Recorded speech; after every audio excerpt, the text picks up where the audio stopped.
Good morning students. Physics with Aman में आपका एक बार दोबारा स्वागत है। हम लोग फिजिक्स में हमने सभी लेसन्स मोस्टली हमने कर लिए हैं और उसको दोबारा रिवीजन भी हमने स्टार्ट कर दी है। जैसा कि आजकल आपकी रिवीजन जो है मोशन लेसन की चल रही है, गति लेसन की चल रही है।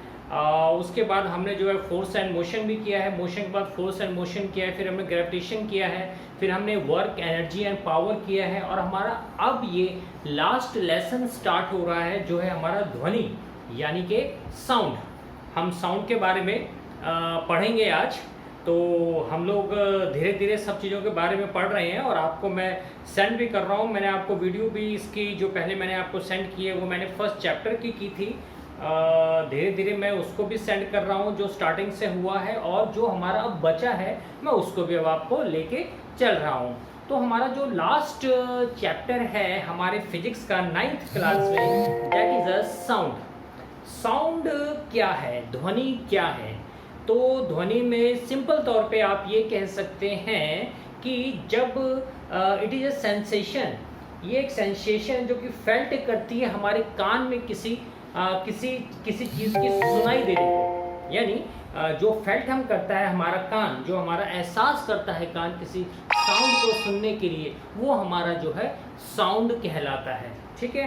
अब साउंड क्या है? It is a form of energy, it is a kind of energy. ये भी एक ऊर्जा है, ये भी एक ऊर्जा है। अब आप रोज़ की ज़िंदगी में आप ये देखते होंगे, यदि हम अपने घर की बात करें तो आप डिफरेंट साउंड सुनते हैं। ठीक है। जैसे आपके घर में है, किचन में है, मिक्सर एंड ग्राइंडर है, घर में आपके पेरेंट्स के बोलने की साउंड, आपके बोलने की साउंड, ये सारी चीज़ें। ठीक है। आपने यदि हम स्कूल की बात करें तो आपके क्लासमेट जो आपके दोस्त वगैरह आपस में बातचीत कर रहे हैं उनकी साउंड। ठीक है। तो जो सेंसेशन हमारा फेल्ट करता है कान, यानी हम दोस्तों की बात को सुन रहे हैं, क्लासमेट की बात को सुन रहे हैं, तो वो कानों के द्वारा ही तो सुनाई दे रहा है ना, है ना। तो और इसी तरह यदि हम सड़क पे देखते हैं तो स्कूटर की आवाज़, कार की, गाड़ी की, ट्रेन की, ये, और अगर हवा में देखें हवाई जहाज़ वगैरह, इन सब की साउंड और पक्षियों की चहचहाट की आवाज़, ये सब हमारी साउंड कहलाती है। ठीक। तो एनर्जी, ये जो हमारी साउंड है it is a kind of energy. क्या है? Kind of energy. अब देखिए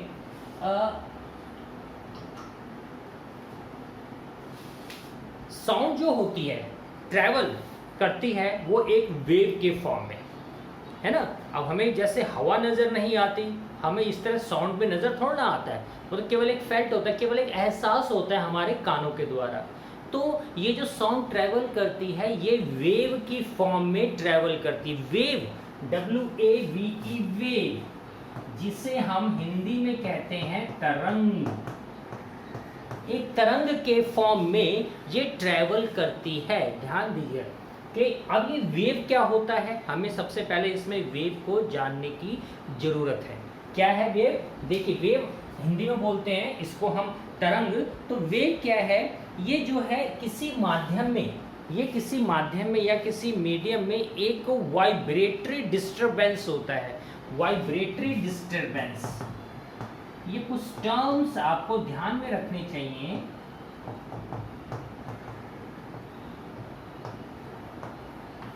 मैं आपको तरंग के बारे में बता रहा हूँ। तरंग के बारे में क्यों बता रहा हूँ? क्योंकि जो हमारी साउंड ट्रैवल करती है वो एक वेव के फॉर्म में ट्रैवल करती है, तरंग के रूप में कार्य करती है। अब ये तरंग क्या होती है तो वो बता रहा हूँ मैं। ये जो तरंग है ये एक वाइब्रेटरी डिस्टर्बेंस है। अब वाइब्रेशन क्या होता है? आपने अपने जस्ट जो आप अपना मोबाइल फ़ोन इस्तेमाल करते हैं उसमें आप अच्छी तरह ये शब्द समझते हैं कि वाइब्रेशन हो रहा है ना। उसमें आप यूज़ करते हैं ना इस वर्ड को कि वाइब्रेशन हो रहा है। तो वाइब्रेटरी डिस्टरबेंस, मीडियम में, माध्यम में जो वाइब्रेटरी डिस्टरबेंस होता है, जो वाइब्रेटरी रुकावट होती है, उसी को ही हम जो है वेव कहते हैं। तो वेव क्या है? वेव क्या है हमारी? इसको हिंदी में तरंग कहा जाता है। और वेव को हम बोलेंगे, wave is a vibratory disturbance in a medium which carries energy from one point to another। देखिए, ये मैं पहले ही बता चुका हूँ कि साउंड क्या है, ये एक एनर्जी होती है। है ना, ये एक एनर्जी होती है, ये ऊर्जा होती है। तो वेव क्या हुआ, it is a vibratory disturbance in a medium which carries energy from one point two another point, जो एक पॉइंट से दूसरे पॉइंट पे ऊर्जा को ले जाती है। तो ये हमारा क्या कहलाता है, वेव कहलाता है। क्या कहलाता है, वेव कहलाता है। ठीक है, दोबारा सुन लीजिए, wave is a vibratory disturbance in a medium which carries energy, यानी कि ऊर्जा, from one point two another. यानी अगर ये एक पॉइंट है और एक ये अलग पॉइंट है, तो ऊर्जा यहाँ से यहाँ तक जो जा रही है वो हमारा जो क्या कहलाएगा, हमारा वेव कहलाएगा। ठीक है, और ये भी ध्यान दीजिए, ये जो हमारे दो पॉइंट्स हैं, इनमें कोई भी डायरेक्ट कांटेक्ट नहीं होता, इसमें कोई सीधा संबंध भी नहीं होता। ये बात आपको ध्यान में देनी है। ठीक है, तो जो ये हमारी तरंग है, ये हमारी प्रोड्यूस होती है वाइब्रेशन के कारण। वाइब्रेशन किसमें, और वाइब्रेशन किस चीज़ का होता है, आप ये भी आपको मेन चीज़ जो समझनी है, ये जो वाइब्रेशन हो रहा है वो किस चीज़ का हो रहा है। देखिए, माध्यम क्या है, माध्यम हमारा ठोस भी हो सकता है, माध्यम हमारा लिक्विड भी हो सकता है, और माध्यम हमारा गैस भी हो सकता है। लेकिन उस माध्यम में जो पार्टिकल्स या जो कण होते हैं, जो पार्टिकल्स या जो कण होते हैं, उनकी मूवमेंट जो होती है पार्टिकल्स की, तो जो मैं बता रहा हूँ आपको, जो वेव है, ये जो वेव है, ये जो है प्रोड्यूस होती है वाइब्रेशन ऑफ द पार्टिकल्स, जो उसमें कण होते हैं, अणु होते हैं मीडियम में। ठीक है, किस में होते हैं, मीडियम में, थ्रू जिसमें से ये वेव पास कर रही होती है, जिसमें से ये वेव पास कर रही होती है। यानी मान लीजिए वेव यहाँ से इसमें से पास हो रही है, ये आपका एक माध्यम है। तो इस माध्यम में जो कण होंगे, जो माध्यम में कण होंगे, अब कण को आप सिंपल तौर से समझिए, हम कहते हैं कि अब ये डस्ट पार्टिकल्स, मान लीजिए जो हमारी धूल कण है, यदि घर में या कहीं बाहर अगर झाड़ू लगाते हैं, तो अगर ऊपर रोशनदान है तो उसमें से आप देखते हैं जब किरणें आती हैं, तो उसमें जब आप झाड़ू लगा रहे हैं तो कुछ कण से आपको उड़ते हुए नजर आते हैं, नहीं आते हैं। तो यही हम कण, छोटे छोटे कण की बात कर रहे हैं। ये तो धूल कण हमें नजर आ जाते हैं, लेकिन ये हमें पार्टिकल्स इसमें हमें नजर नहीं आते। ठीक है, तो यही चीज़ आपको बताई गई है कि जो वेव है ये प्रोड्यूस होता है by the vibration of the particles of the medium, जिसमें से कि ये पास हो रहा है। ठीक है, अब जब कोई तरंग पास होती है मीडियम से, तो जो मीडियम होता है, यानी जो माध्यम होता है, जो माध्यम होता है, इसको अभी आप थोड़ी देर भूल जाइए, इसको मैं अभी आपको समझाऊंगा ये क्या चीज है। जो माध्यम यानी कि मीडियम बोलते हैं इसे।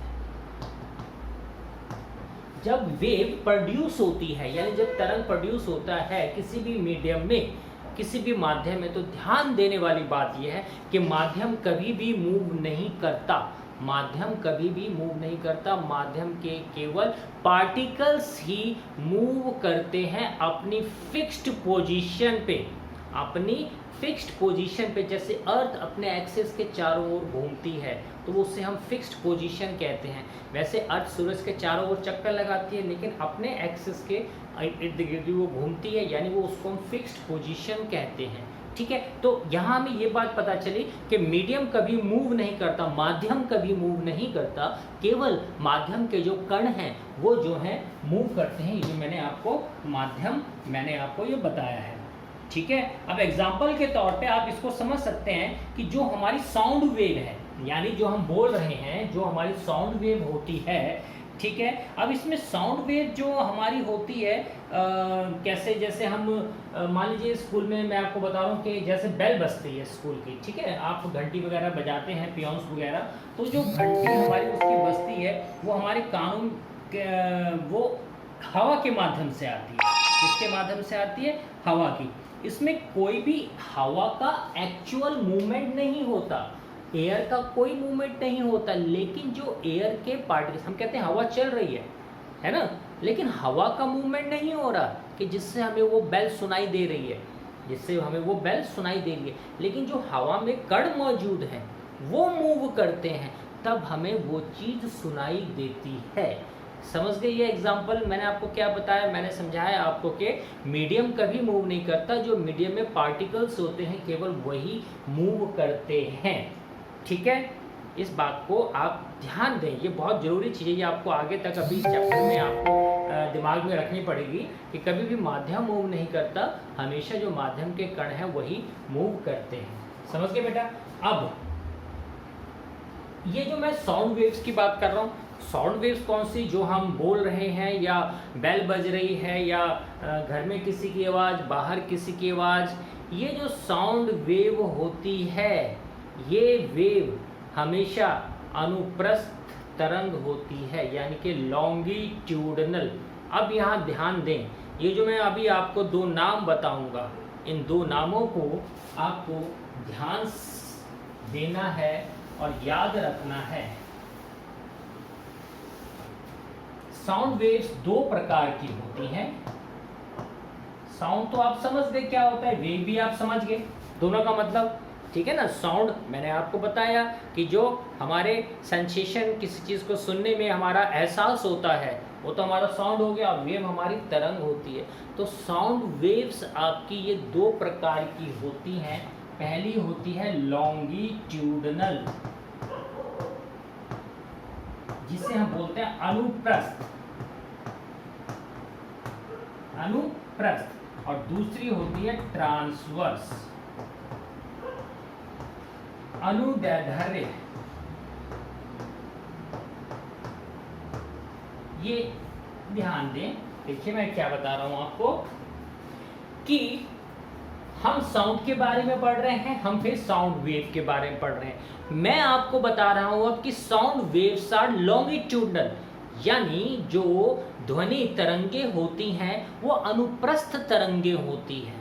ध्वनि तरंगे यानी जो साउंड वेव्स होती हैं वो हमारी कौन सी तरंग होती हैं? पहली बात, तरंग ये दो प्रकार की हो गई, एक हमारी लॉन्गिट्यूडनल हो गई और एक हमारी ट्रांसवर्स होगी। एक लॉन्गिट्यूडनल और एक ट्रांसवर्स। लॉन्गिट्यूडनल को हिंदी में कहते हैं अनुप्रस्थ तरंगे और ट्रांसवर्स को कहते हैं अनुदैर्ध्य तरंगे। ठीक है, तो मैं बता रहा हूँ sound waves are longitudinal. Sound waves जो हमारी होती हैं लॉन्गिट्यूडनल। अब बात ये आती है कि लॉन्गिट्यूडनल क्या होता है, ठीक, या अनुप्रस्थ, इसका मतलब क्या है? देखिए, मान लीजिए ये वेव, अभी मैं डायग्राम में आपको बता रहा हूँ, ये वेव है आपकी, ये डायरेक्शन इसकी यहाँ से लेके यहाँ तक है, ठीक, डायरेक्शन इसकी यहाँ से यहाँ तक। जब मीडियम के पार्टिकल्स इस डायरेक्शन में फॉरवर्ड मूव करते हैं, आगे और पीछे, ऐसे ऐसे ऐसे ऐसे ऐसे ऐसे, यानी जिस डायरेक्शन में आपकी तरंग है, जिस डायरेक्शन में आपकी तरंग वेव जा रही है, ठीक है ना, तो बैक एंड फोर्थ मूव करना, बैक यानी पीछे आगे पीछे आगे पीछे आगे। अब आप ये देखिए, डायग्राम देखिएगा अब आप ध्यान से, ये मैंने दिखा रखा है आपको डायरेक्शन ऑफ वेव, यानी यहां से इसकी डायरेक्शन चल रही है ए से बी की तरफ, ठीक है। तो मैं यहाँ पे आपको लॉन्गिट्यूडनल अनुप्रस्थ तरंग बता रहा हूँ। अगर डायरेक्शन ए और बी है तो यहाँ पे जो पार्टिकल्स का मूवमेंट है वो बैक एंड फोर्थ, यानी इधर ऐसे ऐसे ऐसे ऐसे ऐसे, यानी इसी डायरेक्शन में हो रहा है। तो हम इसको डिफाइन कैसे कर सकते हैं? A wave in which particles of the medium vibrate back and fourth, आगे पीछे और आगे, back and fourth in the same direction, in which the wave is moving, यानी जिस डायरेक्शन में वेव मूव कर रही है, चल रही है, तो जो पार्टिकल्स हैं वो बैक एंड फोर्थ मूव करते हैं मीडियम में, उसे हम लॉन्गिट्यूडनल वेव कहते हैं। इस डायग्राम में ये दिखा रखा है, इसको आप अच्छी तरह समझ सकते हैं कि ये क्या है, ठीक है। यानी इसमें जो पार्टिकल्स ऑफ द मीडियम है वो वाइब्रेट कर रहे हैं back and fourth in the horizontal direction. ये मैं आपको मैथमेटिक्स में मैंने हमेशा समझाया है कि हॉरिजॉन्टल बोलते हैं जो लाइन इस तरह बिछी हुई है, वो सीधी लाइन, वो हॉरिजॉन्टल होती है। और अगर ऐसे होता है ऊपर से इस लाइन की अगर मैं ऐसे कोई लाइन खींच दूं तो वो वर्टिकल कहलाती है, ठीक है। तो हॉरिजेंटल सीधी होती है और मतलब ऐसे सीधी, और वर्टिकल ऊपर से नीचे, ठीक। तो ये मैंने आपको यहाँ पे दिखाया है, आपको किसमें, लॉन्गिट्यूडनल वेव्स यानी कि अनुप्रस्थ तरंग। जो साउंड वेव होती है वो अनुप्रस्थ होती है। ये आपके फिलअप में भी आ सकता है कि साउंड वेव्स कौन सी होती है, लॉन्गिट्यूडनल होती है या ट्रांसवर्स होती है, तो आप उसमें बता सकते हैं, ठीक है। अब ये भी आपको ध्यान रखना है, जो लॉन्गिट्यूडनल वेव्स हैं, जो मैंने ये आपको बताया, जो डायरेक्शन बैक एंड फोर्थ हो रही है इसकी, ये हमारे तीनों मीडियम में, ये हमारे तीनों माध्यम, तीन ही माध्यम होते हैं, सॉलिड होता है, लिक्विड होता है और गैस होता है। तो सॉलिड में भी चलती हैं, लिक्विड में भी चलती हैं और गैस में भी चलती है, तीनों में ट्रांसवर्स, ठीक है। अब सॉरी लॉन्गिट्यूडनल तीनों में ही होती हैं, सॉलिड में भी होती हैं, लिक्विड में भी होती हैं और गैस में भी होती है। ट्रांसवर्स के बारे में मैं आपको बाद में बताऊंगा कि किस में होती हैं, सॉलिड में होती नहीं होती, लिक्विड में होती नहीं होती, या गैस में होती हैं या नहीं होती हैं। लेकिन ये जो आपकी लॉन्गिट्यूडनल है ये तीनों में होती है, सॉलिड में, लिक्विड में और गैस में, तीनों के तीनों माध्यम में ये होती है। अब मैं आपको इसका एक एग्जाम्पल बता रहा हूँ, आप ये डायग्राम देखिए, ये आपका स्प्रिंग स्लिंकी, ये जो है आपका स्प्रिंग स्लिंकी है। तो जो वेव है विच ट्रेवल अलोंग अ स्प्रिंग, यानी जो वेव स्प्रिंग आप सब जानते हैं, या इसको हम स्लिंकी भी बोल सकते हैं। जब हम इसको पुश या पुल करते हैं, जब हम इसको पुश या पुल करें, पुश पुल क्या होता है, आपने कई बार आप किसी रेस्टोरेंट में या किसी उसमें गए हो तो आप दरवाजे पे आगे पुश और पुल लिखा होता है, पुश करना पुल करना, पुश करना पुल करना, ठीक है। तो वो हमारा पुश है। यदि अब हम, ये मैंने डायग्राम क्या बना रखा है लॉन्गिट्यूडनल में, कि ये एक स्प्रिंग है, ठीक है। अब इस स्प्रिंग को यदि हम पुल या पुश करते हैं, पुश या पुल करते हैं एक तरफ से, मान लीजिए यहां से हम कर रहे हैं, ठीक है। तो इसमें ये जो इसका पुश और पुल होता है, क्योंकि देखिए पुश और पुल कैसे होता है, हमेशा ऐसे या ऐसे तो होगा ना, पुश करना पुल करना, पुश करना पुल करना, यानी फोर्थ बैक। अब उसमें पुश पुल कर रहे हैं तो फोर्थ और बैक आ रहा है, यानी आगे और पीछे हो रहा है। तो आगे और पीछे हमारा, मैंने अभी बताया कि वो हमारा लॉन्गिट्यूडनल होता है, ठीक है। तो स्प्रिंग का एग्जाम्पल जो है वो हमारा, स्प्रिंग में हमेशा लॉन्गिट्यूडनल वेव होती है। तो कौन सी होती है हमारी, लॉन्गिट्यूडनल वेव, यानी कि अनुप्रस्थ तरंग होती है। कौन सी तरंग होती है, अनुप्रस्थ। अब इस अनुप्रस्थ में हम जब आगे बढ़ने से पहले इसको हम एक चीज जान लें कि इसमें कॉम्प्रेक्शन और रेयरफैक्शन क्या होता है। अब देखिएगा, the main important topic in this chapter, ये मैंने एक नॉर्मल स्प्रिंग दिखा रखा है, ठीक। यहां पे मैंने क्या किया, जब हम स्प्रिंग को पुश और पुल कर रहे हैं, जब उससे हम आगे पीछे करेंगे तो जो उसके स्पैरल, जो उसकी बाइंडिंग सी होती है, वो कहीं कहीं पे बिल्कुल पास हो जाती है, कहीं पे थोड़ी सी दूर हो जाती है। तो यहाँ मैंने यही शो कर रखा है, यहाँ से देखिए ये इसकी पास हो रही है, ये थोड़ी दूर हो रही है, ये पास हो रही है, ये दूर हो रही है और ये पास हो रही है। अब करके देखेगा उस स्प्रिंग में इस टाइप से चीज़ें हो जाती हैं। स्प्रिंग में जब आप उसको पुश और पुल करेंगे तो पुश और पुल हमारा स्प्रिंग में लॉन्गिट्यूडनल होता है, लॉन्गिट्यूडनल तरंग होती है उसमें, ठीक। अब ये जो बिल्कुल पास है, इसको हम सी बोलते हैं। अब सी, अब क्योंकि सी बोलते हैं तो सी का मेरे को ये इंग्लिश में बताना पड़ेगा। सी को हम बोलते हैं कॉम्प्रेशन,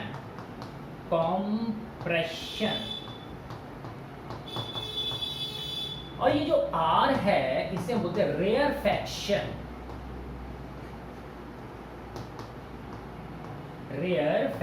अब ये क्या है ये भी आप समझ लीजिएगा, आपको समझ में आ गया होगा।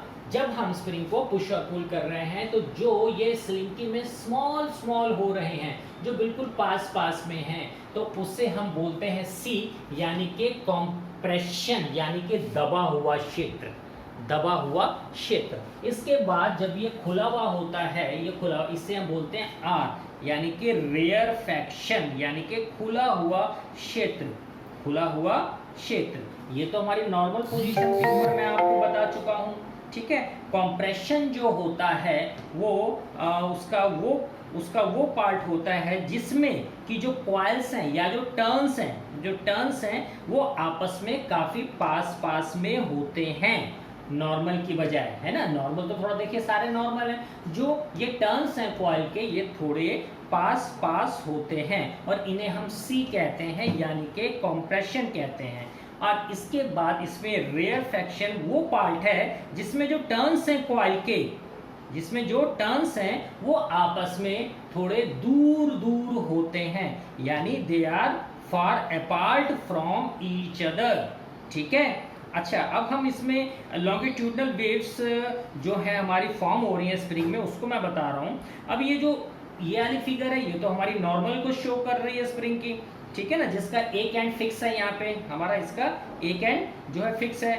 अब हम इसके फ्री एंड से, जब हम इसके फ्री एंड से स्प्रिंग को मूव करते हैं टू एंड फ्रो, मूव करते हैं इसको टू एंड फ्रो लगातार, तो जो लॉन्गिट्यूडनल वेव्स हैं जो अल्टरनेटिंग सी और आर से बननी शुरू हो जाती हैं, सी और आर से बननी शुरू हो जाती हैं, ठीक है। तो ये हमारी स्प्रिंग का एग्जांपल जो हुआ वो लॉन्गिट्यूडनल का हमारा हो गया, ठीक।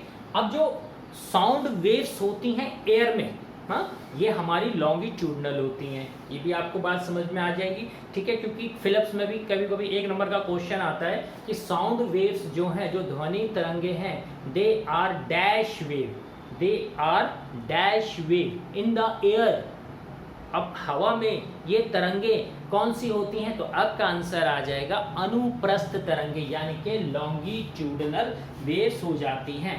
बात समझिए, जब भी साउंड वेव्स जो होती है पास होती है एयर से, तो जो पार्टिकल्स हैं एयर के वो वाइब्रेट करते हैं टू एंड फ्रो, वो जो वाइब्रेट करते हैं टू एंड फ्रो, ठीक है ना, बैक एंड फोर्थ, और इसके डायरेक्शन के समानांतर, इसके डायरेक्शन के समानांतर वो मूव करते हैं, ठीक। तो जब साउंड वेव्स ट्रैवल करती है हॉरिजॉन्टल डायरेक्शन में, जब साउंड वेव्स ट्रैवल करती है हॉरिजॉन्टल डायरेक्शन में, तो जो पार्टिकल हैं मीडियम के वो भी वाइब्रेट करते हैं बैक एंड फोर्थ, वो भी वाइब्रेट करते हैं back and fourth in the horizontal direction. कभी भी ऐसे नहीं करेंगे, हमेशा हॉरिजॉन्टल डायरेक्शन में करेंगे, ठीक है। अब जो वेव प्रोड्यूस होती है एयर में, जब आप किसी गिटार की वायर को बजा रहे हैं या सितार की वायर को बजा रहे हैं, तानपुरा बजा रहे हैं या वायलिन बजा रहे हैं, ठीक है, तो वो हमारी सारी की सारी लॉन्गिट्यूडनल वेव्स होती हैं।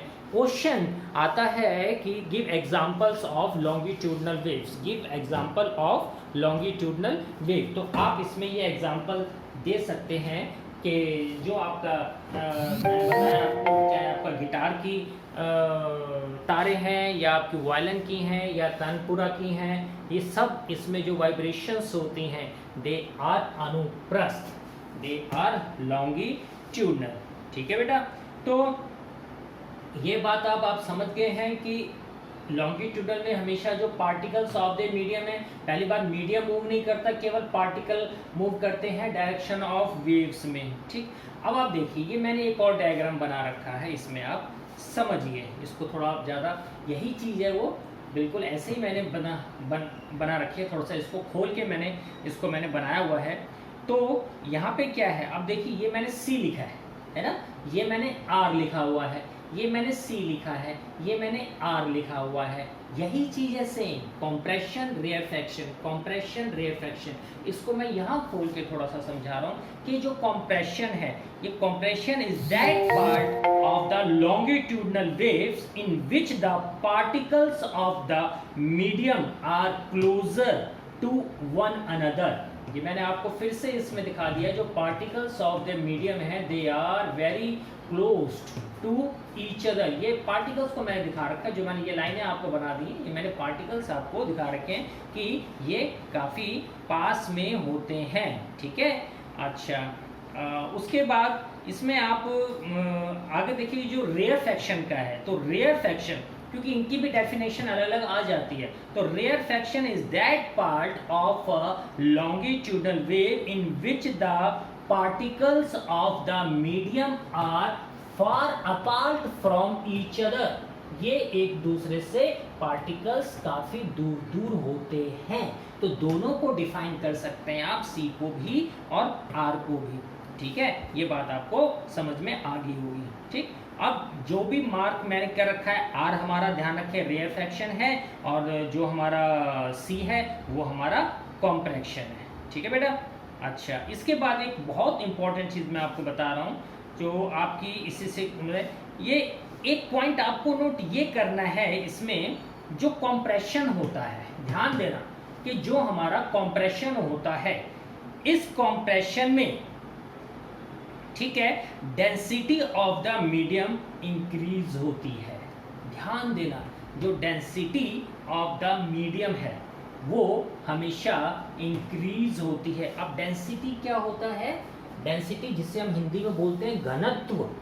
डेंसिटी का मतलब होता है घनत्व, और जिसकी डेफिनेशन होती है मास पर यूनिट वॉल्यूम, यानी D equals to M upon V, जहाँ M हमारा द्रव्यमान होता है और V हमारी वेलोसिटी होती है। अब ये द्रव्यमान और वेलोसिटी जो शुरू से चैप्टर पढ़ते आए हैं उनको पता चल रहा होगा, लेकिन जो पहली बार इन चीज़ों को समझ रहे होंगे उनको जरूर थोड़ी सी दिक्कत आ रही होगी, और वो ऐसा एहसास भी कर सकते हैं कि हमें ये चीज़ समझ में नहीं आ रही, लेकिन आपको उसके लिए दोबारा से अपना लेसन वो जरूर पढ़ना पड़ेगा। तो मैंने आपको ये बताया कि ये जो कंप्रेशन का रीज़न है, ये जो सी पार्ट है, इसमें टेम्परेरी डेंसिटी में मीडियम की डेंसिटी में इंक्रीज होता है, increase in the density of the medium. और जो रेयरफैक्शन है आपका, जो आपका इसमें टेम्परेरी डिक्रीज होती है डेंसिटी। ठीक है, तो ये आप इसको याद कैसे रख सकते हैं? जो पास पास है उसमें डेंसिटी इंक्रीज हो रही है, और जो दूर दूर है उसमें डेंसिटी डिक्रीज हो रही है, यानी उल्टा मान के याद कर सकते हैं आप। डेंसिटी यानी कि घनत्व, घनत्व यहाँ पे आपका ज़्यादा और यहाँ पे घनत्व आपका कम है, यानी temporary decrease in the density of the medium. ठीक है बेटा। अच्छा, अगर density of the medium increase होती है तो हम कहेंगे उसका प्रेशर भी इंक्रीज होता है। प्रेशर, देखिए अगर कोई भी चीज़ ऐसे पास पास में है तो उसमें दबाव भी ज़्यादा होगा। ठीक, यानी अगर डेंसिटी इंक्रीज हो रही है तो प्रेशर भी इंक्रीज होगा, प्रेशर भी इंक्रीज होगा। और अगर डेंसिटी डिक्रीज हो रही है तो प्रेशर भी उसका डिक्रीज ही होगा। ध्यान देना इस बात को। ठीक है। अच्छा, तो हम ये कह सकते हैं कि जो कंप्रेशन है, यानी ये जो कंप्रेशन है, it is a region of high pressure, क्योंकि डेंसिटी हाई है टेम्परेरी, तो ये रीजन ऑफ हाई प्रेशर। तो क्वेश्चन ऐसे भी आता है, जो कंप्रेशन का रीजन है उसमें हाई प्रेशर होता है या लो प्रेशर होता है, तो आपका आंसर होगा कि उसमें हाई प्रेशर होता है। और जो रीजन है आपका इस रेयरफैक्शन का, इसमें आपका लो प्रेशर रहता है, इसमें आपका लो प्रेशर रहता है। अब हम चलते हैं अगले पे, ट्रांसवर्स, जिसे हम अनुदैर्ध्य तरंगें बोलते हैं। ट्रांसफर वेव क्या होती हैं? ये हमारी एक अलग टाइप की वेव होती है, ट्रांसफर। अब दोनों में अंतर आप समझ जाएंगे, आप इसे देखें और फिर इसे देखें, इस डायग्राम, इस वाले डायग्राम को और इस वाले डायग्राम, ये देखिए क्या अंतर आपको इसमें नजर आ रहा है, क्या डिफरेंस? ये डिफरेंस नजर आ रहा है कि ये वेव की डायरेक्शन है, तो पार्टिकल्स भी उसी डायरेक्शन के अकॉर्डिंगली ऐसे ऐसे मूव कर रहे हैं, है ना। इसको आप नोट कर लें, आपने कॉपी में इसको उतारना जरूरी है। हो सकता है आपको किताब में ये बाई चांस ना मिले, लेकिन समझाने के लिए आपको डायग्राम ये बताना बहुत जरूरी है। तो इसमें और इसमें क्या अंतर है बेटा? इसमें ऐसे ऐसे चल रहे हैं, और इसमें ये जो वेव की डायरेक्शन है, ये पार्टिकल्स इसके लंब पे यानी कि 90 डिग्री पे, ऊपर से नीचे यानी कि वर्टिकल में चल रहे हैं। ठीक है, तो ये जो हमारी ट्रांसफर कहलाती है। अब इसकी डेफिनेशन को यदि हम डिफाइन करेंगे तो हम कहेंगे a wave in which the particles of the medium vibrate up and down. Up and down, यहाँ पे था बैक एंड फोर्थ, यहाँ पे हो गया up and down. Up and down, particles of the medium vibrate up and down at right angles to the direction of the wave। जब 90 degree का कोण बनता है आपस में तो उसे हम कहते हैं राइट एंगल। क्या कहते हैं? Right angle. ठीक है, ये ट्रांसफर वेव जो होती हैं ये केवल सॉलिड और लिक्विड में ही पैदा होती हैं, ये गैस में नहीं होती। ये केवल सॉलिड और लिक्विड में होंगी, गैस में कभी भी ये नहीं होती। ठीक है, अच्छा अब हम इसमें, मैं स्प्रिंग में जिसका एग्जांपल बता रहा हूं, अब आप देखिएगा।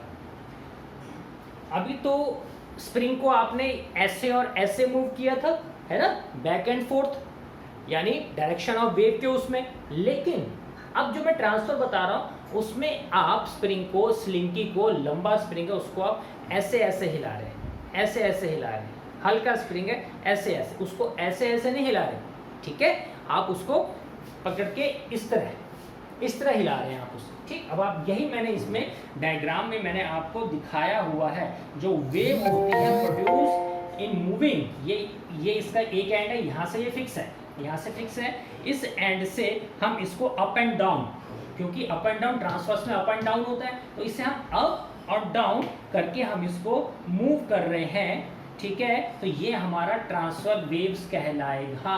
यानी आपको ध्यान रखना है, जिस चीज़ को हम अप एंड डाउन मूव करते हैं वो हमारा ट्रांसफर वेव कहलाता है। तो ये ट्रांसफर वेव मैंने दिखा रखी है स्लिंकी में। ठीक है, समझ गए बेटा? अच्छा, अब देखिए, जो आपने पानी में भी देखा होगा, पानी में जब वेव मूव करती है, आपने समुद्र में देखा है, लहरें ऐसे उठती हैं, ऐसे उठती हैं लहरें, ठीक है ना, तो वो भी हमारी ट्रांसफर वेव्स होती हैं, यानी the wave produce by the water. इसी तरह जब आप पानी में पत्थर भी डालते हैं तो जो रिपल्स बनते हैं, आप एक पत्थर डालेंगे तो ऐसे वो गोल गोल ऐसे करके वो पूरा रिपल्स बन जाता है। दे आर ऑल्सो अनुदैर्ध्य, यानी कि हमारी ट्रांसफर वेव होती हैं। अब आप यहाँ पे इसको ध्यान दें, जो वाटर वेव्स या रिपल्स होते हैं फॉर्म ऑन द सरफेस, इस डायग्राम को देखें, formed on the surface of water, pond के वाटर में, वो हमारी ट्रांसफर वेव होती। अब क्यों होता है उसको आप समझिए। Because of the fact that in a water wave the molecules of water move up and down। ठीक है, हम उसे ट्रांसफर वेव क्यों बोल रहे हैं? क्योंकि जो उसमें पार्टिकल्स हैं वाटर के, वेव के, वो जो है अप एंड डाउन ट्रेवल कर रहे हैं। अब क्योंकि water molecules vibrate up and down at the same place.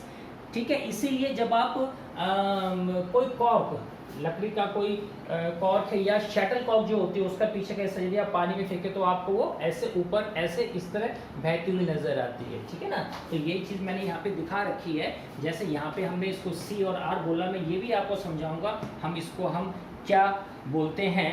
तो इसमें क्या है, जब हम, अच्छा उसके साथ साथ जब हम स्टोन भी डालते हैं अगर हम किसी पानी में, तो हम देखते हैं कि ट्रांसफर वेव्स जो हैं उसमें प्रोड्यूस होती हैं।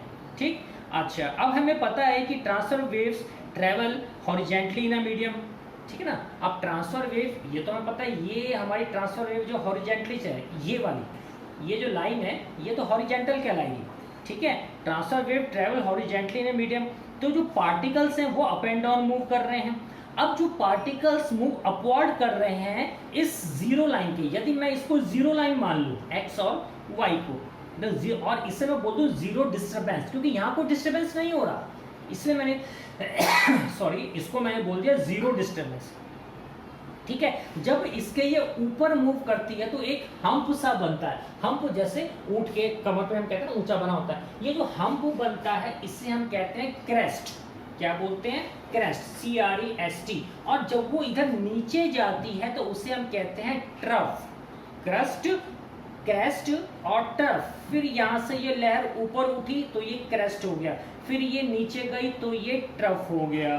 समझ गए? ये जो एलिवेशन है हम्प, ये जो एलिवेशन है हम्प इन ट्रांसफर वेव, इसको क्रेस्ट कहेंगे। तो हम क्या कह सकते हैं क्रेस्ट की डेफिनेशन में कि क्रेस्ट वो पार्ट है ट्रांसफर वेव का which is above the zero disturbance line, जो कि ऊपर होता है। इस जीरो डिस्टर्बेंस, मैंने एक्स और वाई को जीरो डिस्टर्बेंस लाइन बोल दिया है, तो इस लाइन के जो ऊपर होता है वो हमारा क्रेस्ट कहलाता है। क्या कहलाएगा? क्रेस्ट कहलाएगा। ठीक है, और डिप्रेशन ये जो आप इसको आप ध्यान से देखिए, ये तो एलिवेशन था, इसको क्रेस्ट बोल दिया, और नीचे जो जा रहा है इसे हम डिप्रेशन बोल सकते हैं। क्या बोल सकते हैं? डिप्रेशन। यानी जो डिप्रेशन है या हॉलो इन ए ट्रांसफर वेव, इसको हम ट्रफ कहते हैं, या हम ये कह सकते हैं trough is that part of the transfer waves which is below the zero disturbance line, ठीक है। crest which is above the zero disturbance line and trough which is below the zero disturbance line। तो ये चीज आपको अच्छी तरह ध्यान में समझनी है। तो आज मैं आपको इसमें इतना ही बता रहा हूँ। मैंने आपको साउंड के बारे में बताया, तो आप चैप्टर खोल के एक तो साउंड की डेफिनेशन याद करेंगे, साउंड कहाँ कहाँ कैसे कैसे प्रोड्यूस होती है उसको याद करेंगे। फिर दो टाइप की जो हमारी हैं, हमारी वेव्स, तरंगे, ठीक है, जैसे एक हमारी लॉन्गिट्यूडनल, एक हमारी ट्रांसवर्स होगी। तो इन दोनों को डायग्राम के साथ आपको अच्छी तरह समझना है और अपनी नोटबुक में भी उतारना है। आज इतना ही, पहले इसको आप समझ लें कि कॉम्प्रेशन डिप्रेशन क्या होता है, इनकी डेफिनेशन। इसी तरह आपका जो हम्प है वो आपका क्रेस्ट, और जो आपका नीचे डिप्रेशन है वो आपका ट्रफ कहलाता है, इसकी डेफिनेशन यहाँ तक आप कर लें। और एग्जाम्पल जो आपके ट्रांसफर वेव्स के और लॉन्गिट्यूडनल वेव्स के, इसके आगे मैं आपको इससे संबंधित ये जो है इनकी इससे संबंधित काफ़ी चीज़ें बताऊंगा कि एम्पलीट्यूड क्या होता है, फ्रीक्वेंसी क्या होती है, इसके आंखिक प्रश्न इसके ऊपर आएंगे। That means this chapter is very important like other chapters, और चैप्टर्स की तरह ये भी काफ़ी इंपॉर्टेंट है, तो ध्यान से समझना जरूरी है। मे भी हो सकता है कि आपको एक बारी में समझ में नहीं आएगा, तो आप इसको किताब में एक बार जरूर पढ़ें, मेरी वीडियो देखने के बाद उसको पहले नोट करके कि मैंने आपको क्या चीज़ बताई है। ओके बेटा, thank you and have a nice day.